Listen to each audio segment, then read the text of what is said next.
오늘 출애굽기 말씀입니다. 우리가 창세기, 출애굽기, 레위기, 민수기, 신명기, 그러니까 모세가 성령의 감동으로 기록한 하나님의 말씀입니다. 우리가 그래서 모세오경 그렇게 부르고 있죠. 이 모세오경을 구속사적인 관점에서 보면요, 창세기는 선택에 관한 말씀입니다. 그러니까 하나님께서 아브라함을 통해 당신의 백성을 선택하시죠. 그러니까 어떠한 조건이 있어서 선택을 받는 것이 아니라 전적인 하나님의 주권이고 섭리입니다. 그러니까 하나님의 선택. 그리고 출애굽기는 구원에 관한 말씀이죠. 선택하신 백성을 구원하시는 하나님의 은혜.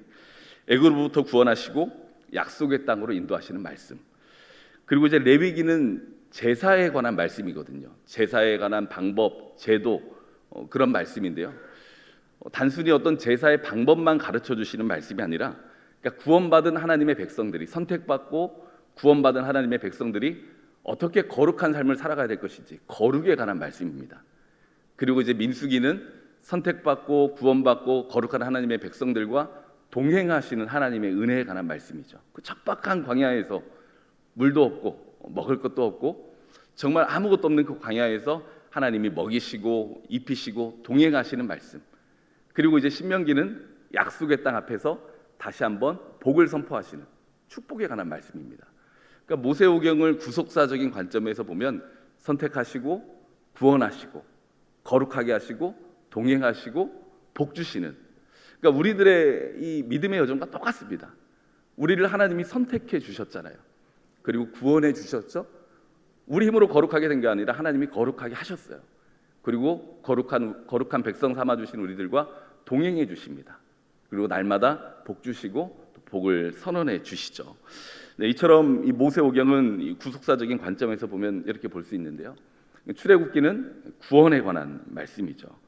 출애굽시키시는, 구원하시는 은혜와 사랑이 기록된 말씀. 자, 오늘은 그 시작으로 출애굽기 1장을 봅니다. 우리가 창세기를 보면 믿음의 조상들이 쭉 나옵니다. 아브라함이 나오고 이삭이 나오고 그리고 야곱이 나오고 요셉이 나오고, 이제 출애굽기는 그 요셉 이후의 이야기인데요. 요셉은 17살에 자신을 미워하는 형들에 의해서 애굽으로 팔려갔죠. 그리고 13년이라는 시간이 흐른 뒤에 애굽의 총리가 됩니다. 그 13년이라는 시간 동안 요셉은 참 많은 고난을 겪었습니다. 물론 보디발 집에서 가정총무로 섬겼지만 어쨌든 노예였고, 또 억울한 누명을 쓰고 이제 감옥에 가서 큰 어려움을 겪게 되죠. 하지만 하나님의 섭리로 이제 애굽의 총리가 되게 되는데요. 그 총리가 된 요셉은 그 바로 왕의 꿈을 해석한 대로 기근해 때 애굽을 지켜냅니다. 요셉의 총리가 된 그 다음에 7해 동안 큰 풍년이 들어서 농사가 잘 돼서 많은 곡식을 거두고 창고를 지어서 그 창고에 많은 곡식들을 다 쌓아놓습니다. 그런데 그 다음 해에 또 7해 동안은 정말 한 번도 겪어보지 못한 아주 극심한 그러한 기근이 찾아오게 되죠. 그러니까 총리가 된 요셉은 바로 그 기근해 때 그 쌓아두었던 곡식을 백성들에게 나눠줘서 애굽을 지켜냅니다. 그런데 그 기근이 이 애굽에만 찾아온 것이 아니라 온 지역에 가득했어요. 그러니 요셉의 아버지와 형제들이 살던 가나안까지도 이제 기근이 들었던 거죠. 그래서 기근이 든 두 번째 해 요셉의 형들이 이제 양식을 얻고자 애굽으로 내려왔던 겁니다. 그러니까 요셉이 17살에 팔려가고 13년이 지난 후에 30살이 되었을 때 이제 총리가 되었고 7년 풍년 그리고 2년 후에 기근이 들었으니 39, 38, 그러니까 약 20년 정도가 지난 후에 이제 형들을 만난 거예요. 그러니까 형들은 상상도 못했겠죠. 그러니까 총리가 된 요셉을 알아보지 못합니다. 근데 요셉은 알아보죠. 형들을 알아본 요셉은 복수하고 원한을 갚는 것이 아니라 나를 이리로 보내신 분은 형들이 아니라 하나님이시니 온 민족을 구원하시려고 하나님이 앞서 보내셨으니 걱정하지 마세요, 두려워하지 마세요 하고 하나님의 절대 주권을 선언합니다. 그래서 그런 우여곡절 끝에 이제 아버지 야곱이 많은 가족들을 이끌고 애굽으로 내려오게 돼요. 그때 애굽으로 내려온 사람들이 70명이었습니다. 자, 이제 그리고 시간이 흘러서 애굽에 들어왔던 1세대가 다 죽게 되죠. 자, 여기까지가 이제 출애굽기가 시작되는 배경입니다. 자, 오늘 출애굽기가 시작하는 6절의 말씀을 보니까요, 요셉과 그의 모든 형제와 그 시대의 사람은 다 죽었고, 자, 애굽에 들어왔던 1세대는 다 죽었습니다. 자, 그리고 2세대, 3세대는 시간이 많이 흐르면서 7절의 말씀처럼 이스라엘 자손은 생육하고 불어나 번성하고 매우 강하여서 온 땅에 가득하게 되었다. 생육하고 번성하여 온 땅에 가득하게 됩니다. 자, 여기까지는 좋은 것 같은데 이제 8절에 반전이 일어나게 되죠. 요셉을 알지 못하는 새 왕이 일어나 애굽을 다스리더니. 네, 여기서 요셉을 알지 못한다는 것은요, 단순히 어떤 역사적으로 지식이 없다는 뜻이 아닙니다. 요셉이 애굽에 끼쳤던 그 공헌을 의도적으로 무시하기 시작했다는 거죠. 그래서 이스라엘 민족을 이제 함께 살아가는 공생의 관계로 보는 것이 아니라 이제 적대 세력, 억압하고 통제해야 되는 그 반대 세력으로 보기 시작했다는 거예요. 그래서 애굽의 새 왕은 이제 이스라엘 민족의 인구가 계속 번성하는 것에 위협을 느껴서 그들을 가혹한 노예로 전락시켜 버리죠. 흙을 이기게 하고 벽돌을 굽게 하고 여러 가지 노동으로 아주 힘들게 합니다. 그뿐만이 아니죠. 자녀들이 태어나면 그냥 죽여버리라 하는 그 민족 말살 정책을 펼치기까지 합니다. 그러니까 이스라엘 백성들이 얼마나 두려웠겠어요. 하나님께 부르짖었겠죠. 하나님, 우리 조상 아브라함에게 하신 약속은 어디 있습니까? 왜 우리에게 이런 가혹한 고통이 찾아온 것입니까? 하나님은 도대체 어디에 계십니까? 무엇을 하고 계십니까? 이렇게 외쳤을 것입니다. 자, 그런데 오늘 본문을 자세히 보면요, 이 어둡고 암울한 상황 속에서도 일하고 계시는, 그 뒤에서 일하고 계시는 그 하나님의 손길을 우리가 볼 수가 있는 것입니다. 그리고 그 하나님이 어떠한 분이신지를 깨달을 수 있어요. 먼저는 우리 하나님은 당신의 백성을 잊지 않고 기억하시는 하나님이십니다. 애굽의 새 왕은 요셉을 잊어버렸어요. 요셉이 그 과거의 극심한 가뭄으로부터, 기근으로부터 애굽을 지켜줬다는 것을 잊어버렸습니다. 그런데 애굽 왕이 요셉을 잊어버렸을지라도 온 우주의 통치자이신 하나님은 요셉과 이스라엘 백성들을 잊지 않으셨습니다.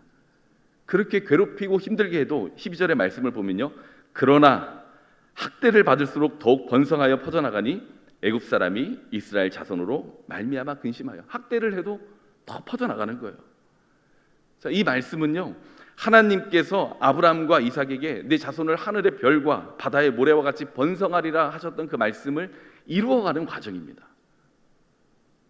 애굽에 내려올 때는 겨우 70명밖에 안 되는 숫자였지만 하나님께서 당시 그 당대 최고의 강대국이었던 애굽 땅에 하나님이 택하신 백성들을 몰아 넣어놓고 그 울타리에 쳐놓고 아무도 건들지 못하도록 한 다음에 그 약속을 이루고 계셨던 겁니다.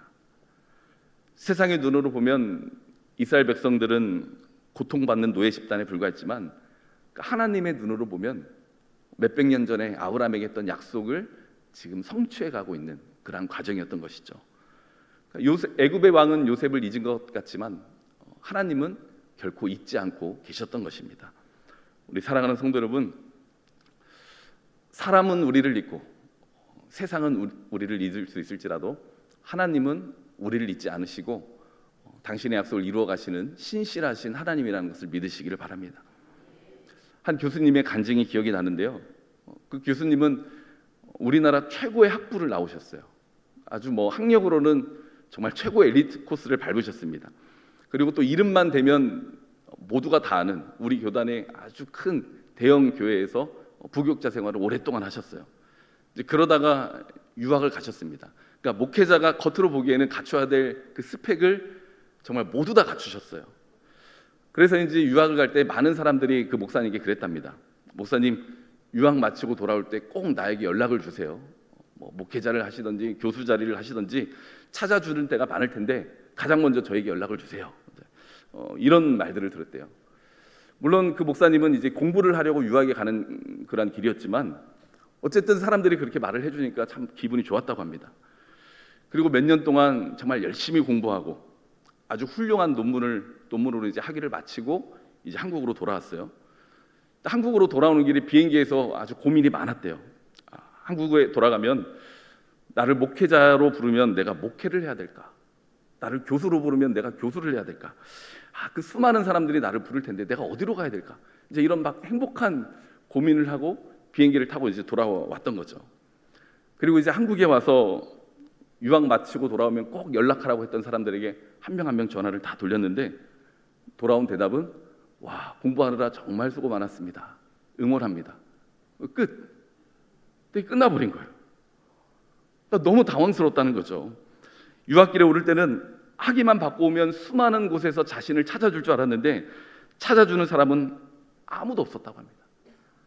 뭔가 있을 것처럼 약속했던 사람들은 오히려 피하고 멀리하고, 얼마나 상심이 컸겠어요. 근데 그렇게 한 달, 두 달, 세 달 시간만 흐르던 중에 그 교수님이 한 가지 중요한 사실을 깨달았다고 합니다. 아, 내가 하나님이 아니라 사람을 의지하고 있었구나. 그리고 기도원으로 올라가셨어요. 그리고 하나님, 제가 지금까지 하나님이 아닌 사람을 의지하고 있었습니다. 근데 하나님, 제가 열심히 공부하고 왔는데 저는 무엇보다 교수가 되고 싶습니다. 하나님의 뜻이라면 교수가 되고 싶습니다. 제가 나가서 가장 먼저 지원하는 학교에 교수로 임용되지 않으면 교수가 하나님의 뜻이 아닌 걸 알고 제가 목회를 하던 개척을 하던 그렇게 하겠습니다 하고 내려가서 아무 연고도 없는, 아는 사람도 없는 학교에, 신학교에 이제 이력서를 낸 거죠. 근데 바로 임용이 되었다는 그러한 간증을 들은 적이 있습니다. 그러니까 사람은 다 잊은 것 같아도 우리 하나님은 우리를 잊지 않으세요. 우리가 이사야 49장의 말씀 잘 알고 있잖아요. 여인이 어찌 그 젖 먹는 자식을 잊겠으며 자기 태에서 난 아들을 긍휼히 여기지 않겠느냐. 그들은 혹시 잊을지라도 나는 너를 잊지 아니할 것이라. 성도 여러분, 사람들에게 잊혀진 것 같은 시간을 보내고 있을지라도, 그 사람은 안 그럴 줄 알았는데 나에게 그런다 할지라도, 나를 외면할지라도 우리가 상처받을 필요가 없습니다. 그러한 외면의 시간이 있다 할지라도 하나님만 더 의지하라는 하나님의 사인이구나, 믿음으로 받아들일 수 있기를 간절히 소망합니다. 우리 하나님은 세월이 아무리 흘러도 우리를 잊지 않으시고 기억해 주시는 하나님이세요. 또 하나는 우리 하나님은 침묵 속에서도 준비하고 계시는 하나님이세요. 이 출애굽기 1장을 보면요, 하나님의 음성도 들리지 않고 하나님의 행하시는 일도 나타나지 않아요. 기적도 나타나지 않아요. 그런데 본문을 보면 좀 이상해요. 애굽의 바로왕이 온갖 수단을 다 동원해서 이스라엘 백성들을 괴롭히고 학대하고 그들을 없애려고 많은 수단을 다 가하는데, 그런데 아까 본 12절의 말씀처럼 그러나예요. 그러나 안 돼요. 아무리 세상이 누르고 힘들게 해도 그러나 번성합니다. 이것이 하나님의 역사예요. 하나님은 때로는 침묵하고 계시는 것 같지만 그 침묵 속에서도 일하고 계시는 중이십니다. 그러니까 사실 침묵이 아니라 준비 중이십니다. 그래서 우리들의 인생에는 항상 그러나의 반전이 있는 줄 믿으시길 바랍니다. 이제 출애굽기를 보면요, 항상 그 다음을 준비하는 하나님의 손길을 계속 보게 돼요. 광야에서는 이미 구름 기둥과 불 기둥을 준비하고 계셨고요, 택하신 백성을 위해서 율법을 준비하고 계셨고요, 광야 너머에는 약속의 땅을 준비하고 계셨고요. 하나님이 침묵하고 계시고 아무 말씀 안 하고 계시고 아무 일도 안 하고 계시는 것처럼 보이지만 하나님의 일하심이 멈춘 것이 아니라 준비 중입니다. 그러니까 혹시 아무리 기도해도 하나님 왜 이리 침묵하실까 그렇게 생각하지 마시고 하나님 무엇을 준비하고 계시나요? 좀 기대하는 마음으로 우리가 믿음으로 나아갈 수 있기를 소망합니다. 우리 믿음으로 선포하겠습니다. 준비 중이십니다. 하나님 준비 중이세요. 그러니 오늘 말씀을 붙잡으시고 어떠한 상황 가운데서도 하나님을 의지하시고 신실하신 하나님의 약속만 바라보며 나아갈 수 있기를 간절히 소망합니다. 세상을 살다 보면 우리들의 삶에도 갑작스럽게 요셉을 알지 못하는 세왕이 일어난 것처럼 그러한 상황이 찾아올 수 있어요. 어제까지 우호적이었던 사람이 갑자기 등을 돌릴 수도 있고 평안했던 상황이 갑자기 180도로 바뀔 수도 있고, 그 순간 우리가 해야 될 일은 하나님을 바라보는 것입니다. 오늘 본문에 나오는 히브리 산파였던 십부라와 부하라는 사람을 보세요. 바로왕이 그렇게 압력을 가해도 하나님이 침묵하시는 것 같았어도 오히려 하나님을 더 두려워하고 세상을 두려워하는 것이 아니라 하나님을 두려워하고 하나님을 경외하는 믿음으로 그들의 믿음을 증명해냅니다. 그들의 그 순종을 통해서 이제 하나님의 준비된 역사가 물꼬를 트고 나오는 그 마중물이 되는 거예요. 그러니까 우리가 어떠한 상황에서도 하나님의 일하심을 바라보고 하나님의 신실하신 약속을 붙잡고 하나님이 준비 중이시구나 믿음으로 증명해내면 그 믿음을 통해서 하나님의 일하심이 물꼬를 트고 펼쳐지게 될 것입니다. 사랑하는 성도 여러분, 우리 하나님은 신실하게 약속을 기억하시고 지키시는 살아계신 하나님이십니다. 침묵하는 것이 아니라 준비하고 계시는 여호와 일의 하나님이십니다. 이 자리에 있는 우리 모두가 삶의 자리에서 또 어떠한 상황에서도 하나님을 신뢰하고 경외함으로 마침내 하나님의 일하심을 증명해내는 그런 믿음의 사람들 다 될 수 있기를 우리 예수님의 이름으로 간절히 축복합니다.